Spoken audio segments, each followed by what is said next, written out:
A Bíblia se divide em Antigo e Novo Testamento, contendo 66 livros e sendo toda ela divinamente inspirada, e é a nossa única regra de fé e prática. Eu vos saúdo na paz do Senhor. Eu sou Eduardo Oliveira, esse é o canal Bíblia e Teologia com Eduardo Oliveira e estamos trazendo videoaulas nesse trimestre sobre as lições da Escola Bíblica de Adultos, nesse primeiro trimestre de 2022, e estamos estudando sobre a temática geral, a supremacia das Escrituras. Fazendo uma breve recapitulação, nós estudamos na primeira lição sobre a autoridade da Bíblia, quando vimos que a Bíblia é o livro de Deus e que, portanto, tem autoridade.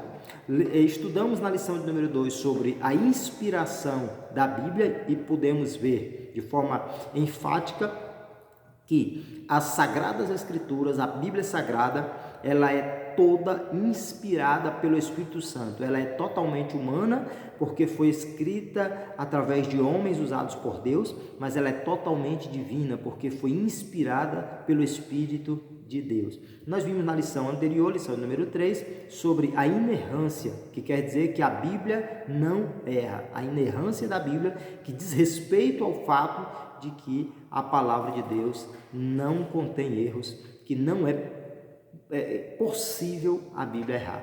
A gente viu, inclusive, a respeito do termo também, na lição passada, a respeito do termo inerrância e também infalibilidade. Inerrância não erra, infalível, que não pode falhar.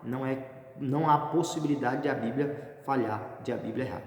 Então, nós estudamos essas 3 lições e hoje nós temos uma outra maravilhosa lição das escolas bíblicas dominicais. Então, nós temos a temática de hoje, lição de número 4, e para estudarmos a partir de agora a estrutura da Bíblia, Nós temos aí essa temática maravilhosa a respeito da estrutura da Bíblia Sagrada.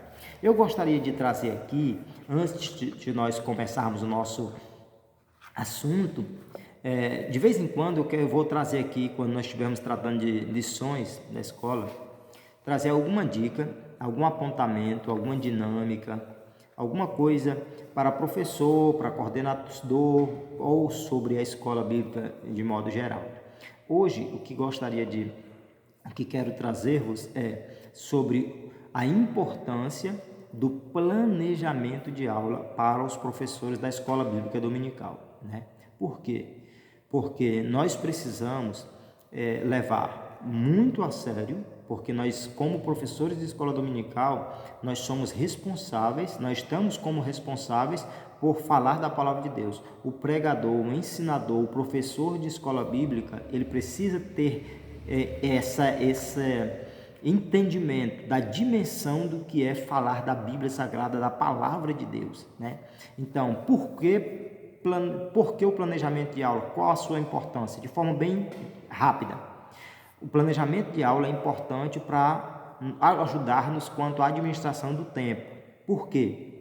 Com o planejamento de aula, se eu vou procurar me preocupar em preencher bem o tempo que tenho para discorrer o assunto, Se, por exemplo, eu tenho 45 minutos, eu tenho 3 tópicos, aí eu tenho uma divisão de 15 minutos por tópico, eu posso fazer uma divisão de 10 a 12 minutos por tópico, para que eu tenha um fôlego no final, para fazer alguma observação, para responder alguma pergunta, para instigar os alunos a fazer alguma interação, alguma participação ali na parte de conclusão da minha lição. E é importante o planejamento de aula também para a gente não se perder no assunto, Às vezes a gente acaba abordando uma parte do terceiro tópico no primeiro, porque faltou planejamento, E a gente acaba se perdendo um pouco no assunto. É importante o planejamento de aula também para que a gente consiga discorrer todo o assunto. Às vezes a gente acaba indo só até o segundo tópico, porque não planejou bem a aula, Aí a gente tem 40 a 50 minutos para ministrar uma aula, a gente está findando o tempo e a gente está no segundo tópico, quando a gente poderia ser mais objetivo e discorrer todo o assunto. Planejamento de aula serve também para cativar os nossos alunos, porque quando eu atinjo o objetivo, quando a gente consegue ter uma aplicação melhor, quando a gente consegue explicar melhor, quando a gente consegue obter mais êxitos, a gente vai cativando os alunos a participarem mais, a estarem mais presentes, inclusive participarem conosco das nossas, interagindo nas nossas aulas, né? Eu gostaria de trazer aqui rapidamente, antes de nós entrarmos direto no assunto, mais rápido sobre o assunto, um pouco sobre a parte de números no que diz respeito à estrutura da Bíblia, né? Nós sabemos que a Bíblia foi dividida em duas partes, né? Em duas grandes partes. Primeira parte, Antigo Testamento, e segunda parte, Novo Testamento. A primeira parte tendo 39 livros, a segunda 27 livros, total de 66 livros, né? Nós vemos que a Bíblia tem 1.189 capítulos, 31.173 versículos, né? Então, nós temos 929 capítulos no Antigo Testamento e no Novo Testamento 260 capítulos, né? E dos 31.173 versículos, nós temos 23.214 versículos no Antigo Testamento, 7.929 versículos no Novo Testamento. Nós temos nos maior e menor capítulo, os dois estão no livro dos Salmos, né? Salmos de número 119, maior capítulo, Salmos de número 117, menor capítulo, né? Nós temos em Ester 8 e 9 o maior versículo. Então, o maior versículo da Bíblia é Ester, capítulo 8, versículo 9. E o menor, sem asterístico, né? Sem depender de versão de Bíblia, de tradução de Bíblia, é Êxodo 20, verso 30. Dependendo da versão, pode ser outro, mas em regra geral, sem depender de asterístico da versão, né? É Êxodo capítulo 20, versículo 30, né? Um fato curioso na Bíblia: tem 2 livros da Bíblia que não tem propriamente a palavra Deus, ainda que fale a respeito de Deus, que trate da ação divina, mas não tem a palavra Deus em si, né? Que é Ester e Cantares, né? Dentro dos números da Bíblia, isso é um fator interessante, né? Uma coisa importantíssima que nós vemos na Bíblia Sagrada é que a respeito de Deus são feitas 8.000 menções sobre Deus na Bíblia e 177 menções a respeito do diabo. Então, o que está em evidência na Bíblia é Deus, que é quem precisa estar em evidência em nossas vidas, né? Outro fator interessante é que a vinda do Senhor é referida na Bíblia 1.845 vezes, né? Outra coisa interessante que é muito citada, que é muito conhecida, é que a expressão não temas está na Bíblia 365 vezes, que corresponde aí a uma vez por dia do ano, né? E para finalizar essa parte aqui, um fator interessante é que o Antigo Testamento, a primeira parte da Bíblia, ele é encerrado com a palavra maldição. Mas o Novo Testamento ele é encerrado com a expressão: a graça de nosso Senhor Jesus Cristo esteja com todos vós. Então, mais uma informação interessante dentro dessa parte de números, no que diz respeito à Bíblia Sagrada. Eu estive estudando, lendo o livro A Bíblia através do Século, do saudoso, muito conhecedor de Bíblia e Teologia, pastor Antônio Gilberto, né? O livro do pastor Antônio Gilberto, A Bíblia através dos séculos, que recomendo, muito bom. Então, para nós iniciarmos de fato, e antes de entrarmos diretamente aqui para o assunto da nossa lição sobre a estrutura da Bíblia, eu quero só te agradecer por tudo que você, pela parceria de estarmos aqui nesse projeto junto, nesse propósito de falar de Bíblia, de navegar através da Bíblia Sagrada. Deus continue te abençoando, né? Peço que continuem nos ajudando em oração, e de forma prática, ou seja, e de forma direta aqui no canal, se inscrevendo no canal, assistindo nossos vídeos, curtindo, comentando, dando sugestões, opiniões, nos ajudando a compartilhar, fazendo o canal ser mais conhecido, para cooperar para que possamos levar para mais pessoas. Essa lição faz parte da playlist Lições da Escola Bíblica aqui no nosso canal, mas nós temos aqui outras playlists e vamos ter aí muitos vídeos sobre diversos assuntos. Inclusive eu peço sugestão. Se você tiver sugestão, eu posso de repente a médio ou longo prazo trabalhar em cima de sugestões de vocês que estão nos acompanhando. Então, lição de número 4, a estrutura da Bíblia. Autoridade, depois inspiração, depois inerrância, agora estrutura, a parte estrutural da Bíblia Sagrada. Então, nós vemos aqui na parte introdutória que nós temos aqui já de início que a Bíblia foi escrita majoritariamente em hebraico e grego. Antigo Testamento, hebraico, Novo Testamento, grego. Majoritariamente a Bíblia foi escrita nesses dois idiomas, mas vale dizer que um pouquinho do Antigo Testamento foi escrito em aramaico. Então, o Antigo Testamento, hebraico, e um pouco em aramaico, e o Novo Testamento, grego. Então, são essas três línguas ou idiomas que a Bíblia foi escrita, né? Nós vemos que, já citamos anteriormente, né? A Bíblia foi escrita em um espaço de 1.600 anos por cerca de 40 autores, 40 homens que foram usados por Deus. E nós temos, ao longo dessa lição, nós estaremos vendo a organização, a classificação, a canonicidade e as particularidades a respeito da Bíblia Sagrada, dos dois testamentos, Antigo e Novo Testamento da Bíblia Sagrada, né? No nosso primeiro tópico, nós temos aqui como a Bíblia está organizada, né? Como está organizada. No primeiro subtópico, nós temos aqui definição do termo Bíblia, né? Que vem de um termo grego, biblos, né? Que significa livro, né? Então, a palavra Bíblia vem de um termo que quer dizer livros, porque na verdade a Bíblia é um livro que contém livros, né? E que inclusive depois a igreja passou a utilizar o termo da Bíblia, que quer dizer livros, né? Porque a Bíblia é um conjunto de livros, é um livro que contém vários livros, né? E que nós vemos que essa coleção de livros sagrados formam um único livro chamado Bíblia Sagrada, né? E que também é chamado por Paulo em Romanos capítulo 1, verso 2, Romanos 1, 2, Paulo chama a Bíblia de Sagradas Escrituras, né? Nós estamos estudando, inclusive a temática da nossa lição é a supremacia das Escrituras, né? Então essa palavra Escrituras, e de forma mais abrangente, Sagradas Escrituras ou Escrituras Sagradas, é uma expressão que também é utilizada para se definir a palavra de Deus, a Bíblia Sagrada. No segundo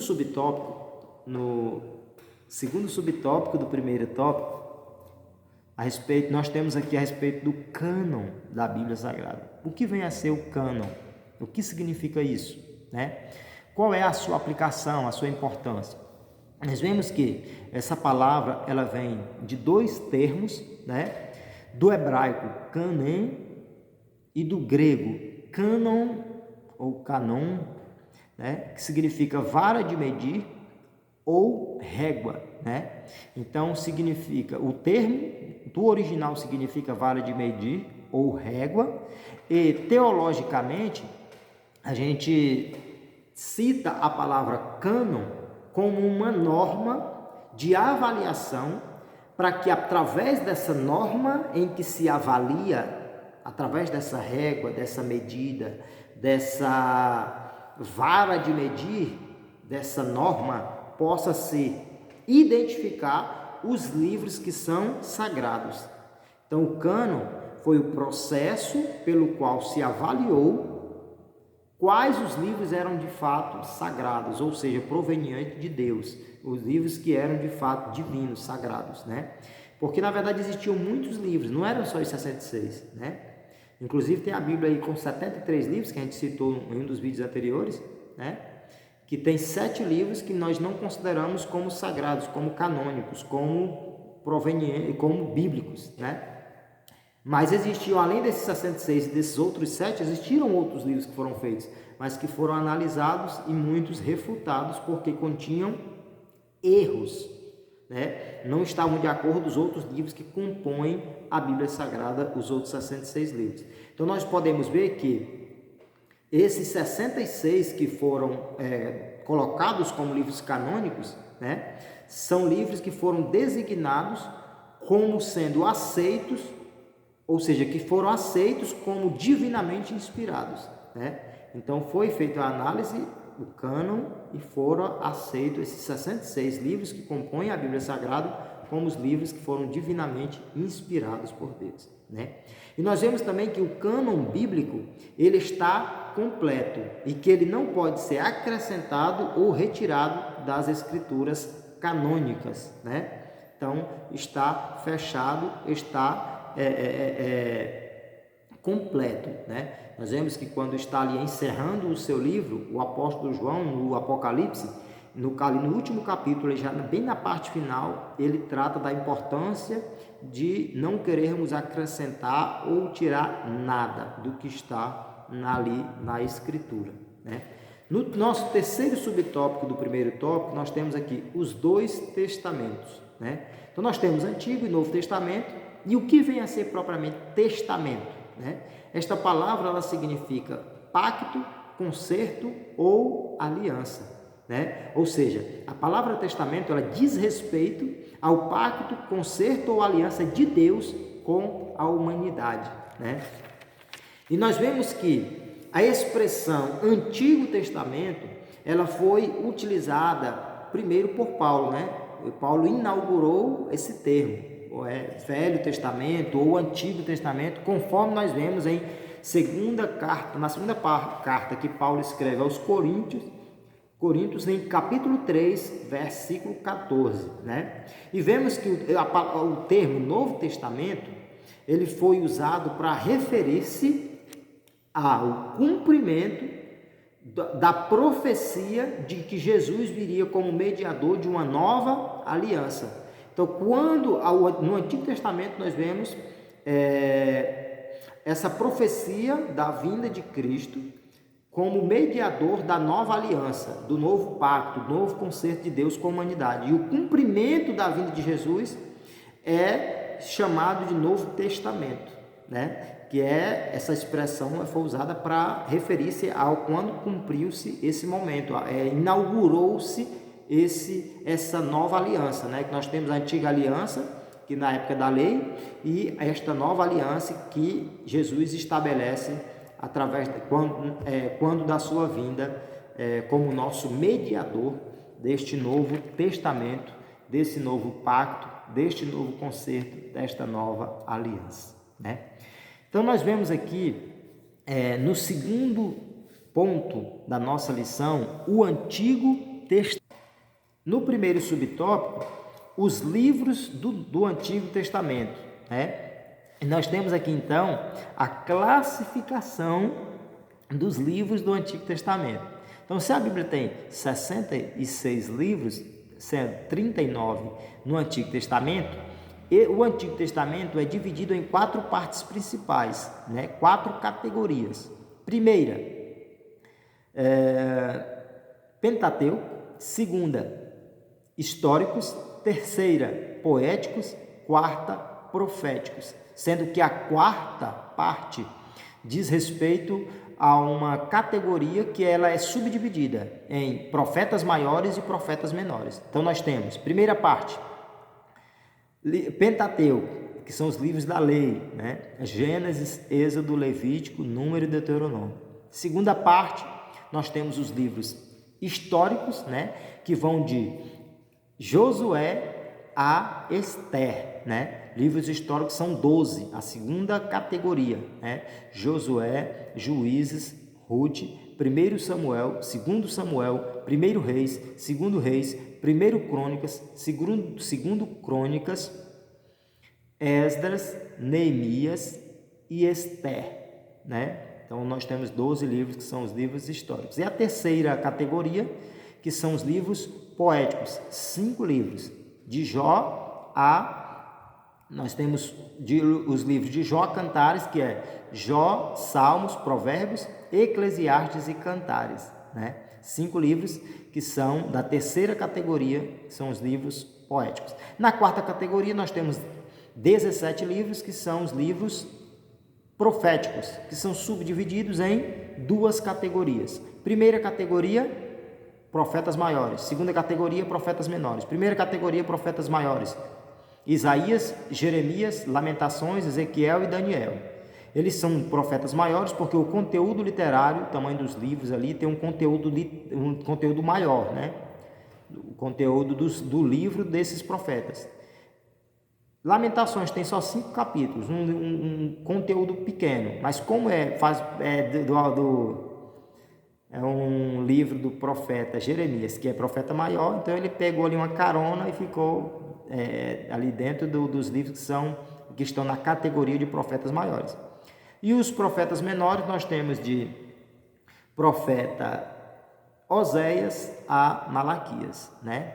Então depois de Isaías, Jeremias, Lamentações, Ezequiel, Daniel, né, maiores. Aí profetas menores vem Oséias, Joel, Amós, Obadias, Jonas, Miqueias, Naum, Abacuque, Sofonias, Ageu, Zacarias e Malaquias.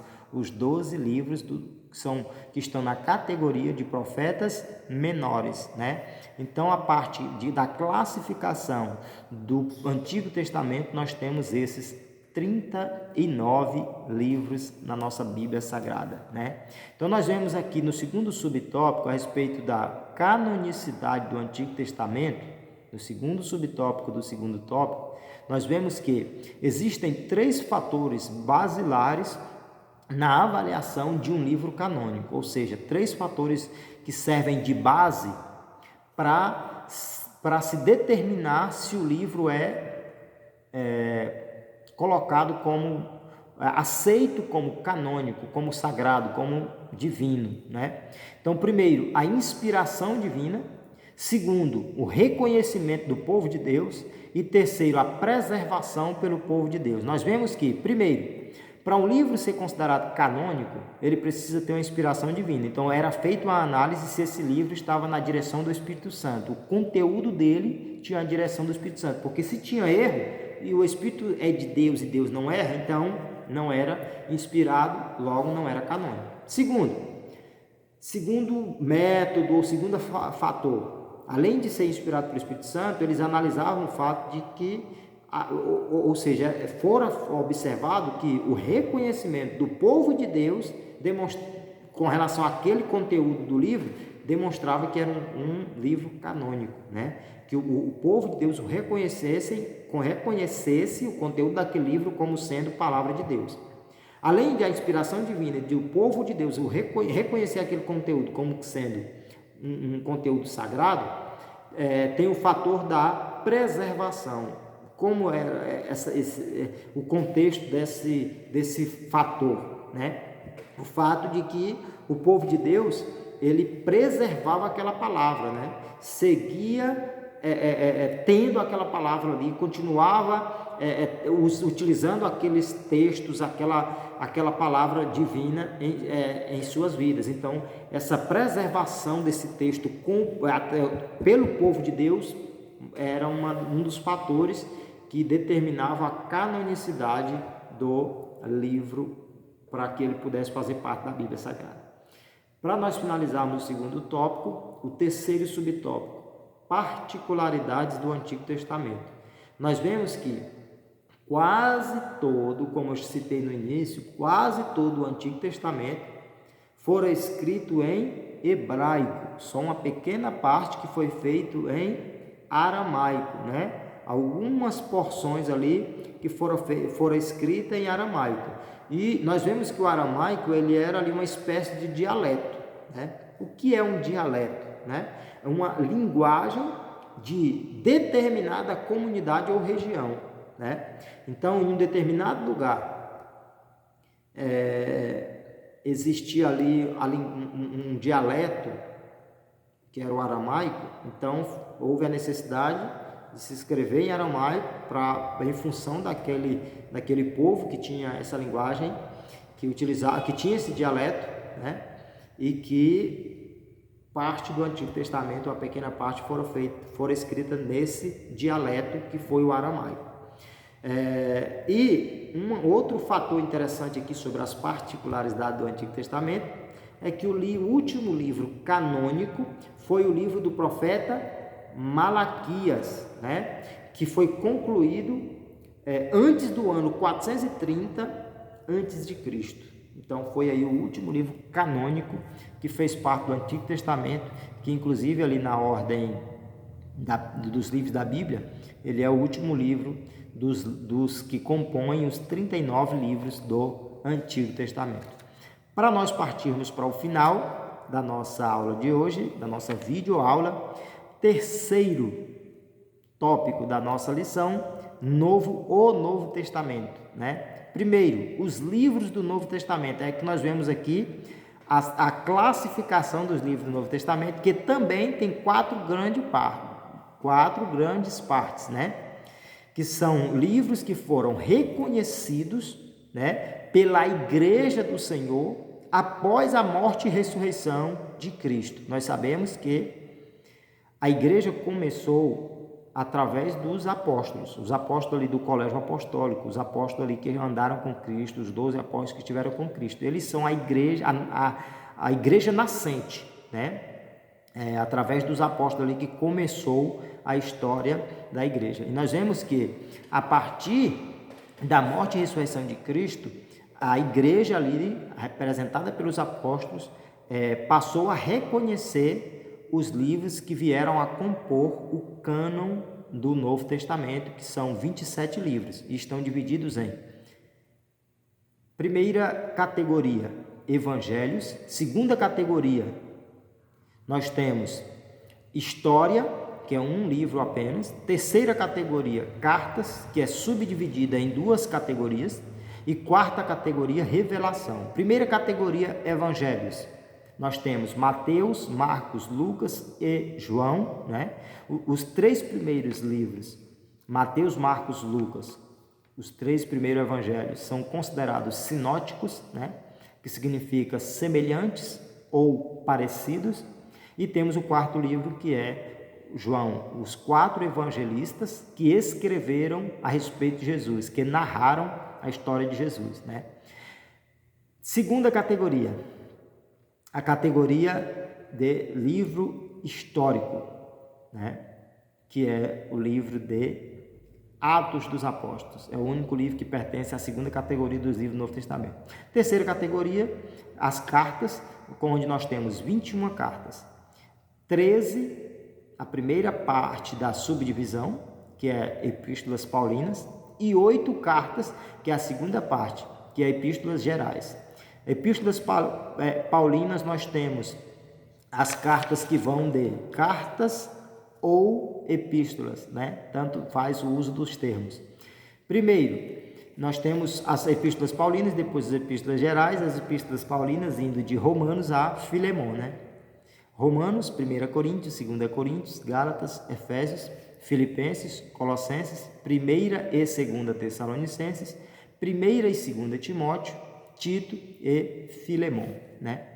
E nós temos a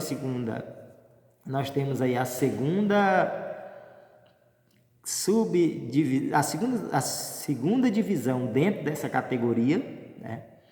Que é Epístolas Gerais, que vão de Hebreus a Judas, né?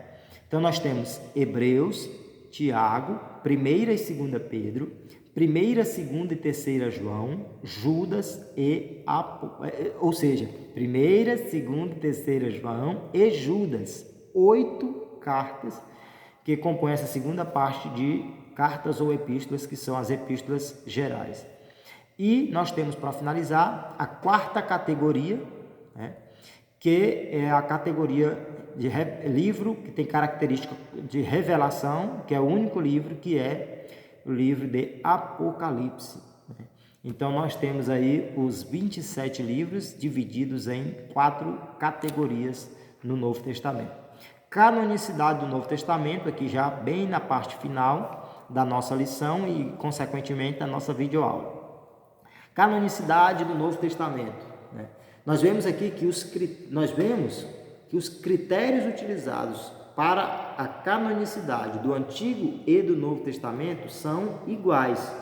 Nós vemos que também no Novo Testamento nós temos os critérios como inspiração, reconhecimento e preservação. Nós vemos que a Bíblia ela nos fornece informações que são indiscutíveis no que diz respeito às provas de inspiração do Novo Testamento, né? Nós vemos que nós temos aí citado já várias vezes 2 Timóteo capítulo 3, versículo 16, que toda a escritura é divinamente inspirada, né? Toda a escritura é divinamente inspirada. Então, no que diz respeito à inspiração, nós temos 2 Timóteo 3,16 e também nós vemos em 1 Tessalonicenses 2,13 reiterar, e nós vemos 1 Pedro 1,21, um texto que já citamos anteriormente também, mostrando que os homens de Deus falaram inspirados pelo Espírito Santo. Então, no que diz respeito à inspiração do Novo Testamento, nós temos a própria Bíblia evidenciando esse primeiro fator que demonstra a canonicidade dos livros neotestamentários. Segundo, no que diz respeito ao reconhecimento dos livros do Novo Testamento, nós vemos que em várias passagens bíblicas nós vemos que o povo de Deus, ou seja, a igreja nascente ali, a igreja dos primórdios, ela reconheceu os livros do Novo Testamento como sendo livros canônicos, livros sagrados, livros provenientes do próprio Deus para a humanidade, que são mensagens divinas para nós verdadeiramente, né?